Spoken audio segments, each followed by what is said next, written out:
गुणों की जगह तुम खुद छाट लो, मोहब्बत की दरिया बहा जा रहा है, तो जीवन को अपनी न सो के गुजारो, हंस के गुजारो, न रो के गुजारो। सफल जिंदगी का बिताना पड़ेगा तो क्यों न किसी को होके गुजारो। ये जीवन है। कभी आपने देखा कुछ बच्चों ने हंसा देगा, लेकिन फिर भी हंसी नहीं आई। विचार करना, एक संत थे और संत के चरणों में दो व्यक्ति गए, कहने लगे कि बाबा मेरी जिंदगी में मुस्कुराहट नहीं है। तो कहते अच्छा मैं बता रहा हूँ तरीका। दो टोकरी दिए फूलों का और दोनों को कहे कि आप इस दिशा में चले जाओ और तुम इस दिशा में चले जाओ, लेकिन इसकी विशेषता है। कहने लगी क्या विशेषता है? कहने लगी फूल उनको देना है जो मुस्कुराएगा। तो साथ साथ वो चले गए, वो जा रहे हैं और एक दूसरा दिशा में गया था, वो 1.5-2 घंटे में आ गया। गुरु जी ने पूछा बड़ा जल्दी बानी हुई है? कहते हाँ। और इंतजार हो रहा था, जो दूसरे दिशा में गया था, शाम हो गई। बुला के पूछी क्यों इतनी लेट हो गई, बात क्या है? कहते सर आपने तो बताया था कि फूल उसको देना है जो मुस्कुराएगा। तो जहां जहां मैं गया कोई मुस्कुरा ही नहीं रहा था, मैं फूल को लेके वापस आ गया। कहते आप तो कहते हैं कि मैं जहां जहां गया फिर भी कोई मुस्कुरा नहीं रहा था। तो कहने लगे तुमने फूल को दिया क्यों? तो कहने लगा सर कोई नहीं मुस्कुरा रहा था, पहले मैंने मुस्कुराया, उसके बाद सामने वाला मुस्कुराया चालू कर दिया।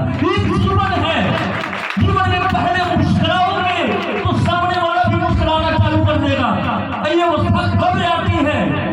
जब गुरु की एक एक बात जीवन में मान लेना होता है। इनके एक एक वचन जो है ये जीवन को सुंदरता के मोड़ पे, ऊंचाई के मोड़ पे ले जाते हैं। झुकता वही है जिसके में जान है और अकड़ना मुर्दों की पहचान है। झुकने वाला ही ऊंचाई की तरफ जाता है और जो झुका ही नहीं वो मुर्दा बन जाता है। हमारे जीवन में बातें आई। 21 साल से मैं देख रहा हूँ ये कोचिंग 21 साल से स्टार्ट हुआ और जब से शुरुआत हुआ तब से मैं देख रहा हूँ अनवरत प्रयास किया गया, लेकिन आज ये अवस्था मिली। जिस समय देव कोचिंग चालू हुआ उस समय दूर दूर तक कोई कोचिंग नहीं था, लेकिन अथक प्रयास करने के बाद हमारे जीवन में उछाल आए, जीवन में बातें आई, हमने समझ लिया, उस अवस्था को जाना। गुरु नानक जी ने लिखा है मन जो ज्योत स्वरूप है, आपन मूल पहचान और प्रभु जी तेरे नाल है। गुरुमति को मान, गुरु के एक एक वचन को मान लिया, मैं गारंटी कहता हूँ तेरा जीवन सुंदर हो जाएगा। सुंदर और कोई नहीं है, दिमाग से निकाल देना कि कोई सुंदर है। सुंदर तो सिर्फ परमात्मा है और आपके जीवन में जब तक है तो आप सुंदर लग रहे हो, जिस दिन नहीं रहेगा फिर सुंदरता खत्म हो जाएगी।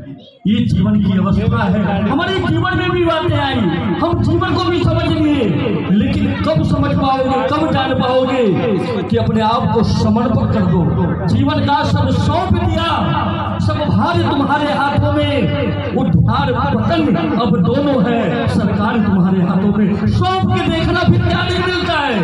जीवन में हम मुस्कुरा करके देखें कि जीवन में सब कुछ मिल जाता है, लेकिन झुकना तो पड़ेगा, समर्पण तो करना ही पड़ेगा। और जब तक समर्पण नहीं आएगा तो जीवन में आनंद नहीं आएगा, जीवन में खुशी नहीं आएगी। और ये अवस्था कब होगा? जब गुरु के एक एक बात को जीवन में मान लिया। गुरु का मतलब अंधेरा होता है और गुरु का मतलब प्रकाश होता है, जो अंधेरे से प्रकाश की ओर ले जाता है, इसको गुरु कहते हैं। धन्यवाद। और राधा कृष्ण जी का विचार है इंस्ट्रूमेंट सत्य को जो बताता है इससे गुरु होता है। ये जीवन की खुशी है, जीवन का वो पल है। एक पल सीखना है फिर भी सीख नहीं पाता है। कभी कोई नहीं कहता है कि मैंने पूरा सीख लिया, और जो कहने लगा सीख लिया चला वो गया काम से, सीख गया प्राचीन में है, सीखने के प्राचीन में अपने आप को शामिल करता है। ये जीवन की कड़ी है, हमेशा हम याद करते चले। एक कहानी के माध्यम से आप का समय को एक सुंदर अवस्था देना चाहूंगा कि एक इंसान ऐसे बैठा था, सोच रहा था मन ही मन, तो देखा क्या कि एक पत्थर का टुकड़ा रास्ते में पड़ा है। तो कहने लगा ये क्या करता है? कहता ठोकरे देता है, कुछ नहीं कर सकता है। कहता ठोकर देता है, कहता हाँ, बगल में सुंदर सा फूल था, हंस पड़ा। कहता मुझे देखो, मैं सारी दुनिया में महक दे रहा हूँ, और ये जो है ये पत्थर है, ये ठोकरे ही देता है। लेकिन आपकी नजर पड़ गई, 100 बार खाई थी कसम कि सर को झुकने नहीं देंगे, लेकिन आपकी नजर पड़ गई और ये झुक गया, तो मैं क्या करूँ? पत्थर को उठा लिया, और जो ही पत्थर को उठाया ना, सुंदर सी एक मूर्ति बना दिया। विचार करना, और जब मूर्ति बन गई ना, तो मंदिर में सजा दिया गया, कीमत बढ़ गई। सारे लोग कह रहे थे क्या है, बड़ी खूबसूरत मूर्ति है। उसी फूल को तोड़ा जा रहा है। फूल ने कहा मुझे क्यों तोड़ रहे हो? तो कहता है मंदिर में चढ़ाना है, सजाना है। तो कहते अच्छा, जब लेके जा रहे हैं, जो ही सजा रहे हैं, चढ़ा रहे हैं, पहचान लिया फूल ने। कहा तू तो वही कम्बख्त पत्थर है। कहता हाँ जी मैं वही हूँ। तो कहा यहाँ कैसे तू आ गया? कहता उस कलाकार से पूछो जिसने मुझे सजा दिया। उसी जाति वाला पत्थर नीचे पड़ा था। तो कहने लगा ठहर जाओ भाई, जो तू जाति वाला पत्थर है ना, मैं भी वही हूँ। तो कहता फिर कहा तुझे चढ़ाया जा रहा है, सजाया जा रहा है, और मुझे कुचला जा रहा है। तो कहता उस कलाकार से पूछो। कहता कौन कलाकार है? कलाकार बड़ा सुंदर है। वो कलाकार आया, कहने लगा क्या किया? कहने लगा पत्थर को उठा दिया और छन्नी हथौड़ी से तोड़ के एक सुंदर सी मूर्ति बना दिया। तो कहने लगा एक बात बताओ कि जब पत्थर को तोड़ रहे थे तो दर्द नहीं हो रहा था? कहता बहुत दर्द हो रहा था। कहने लगा फिर तूने किया? तो कहने लगा मैंने तो सहना सीख लिया।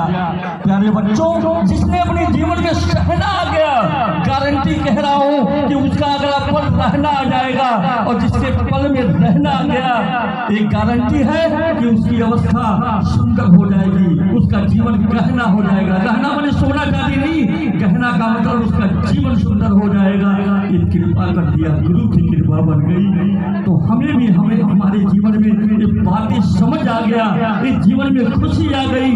मुस्कुराना हमारा जिंदगी है। मेरे महफिल में तो एक बार आए होते, इसकी रहमत का तो अंदाज लगाया होता। तुझको है शिकायत कि तेरी है झोली खाली। अरे मेरे दोस्त, दामन तो फैलाया होता, दामन तो फैलाया होता। धन्यवाद।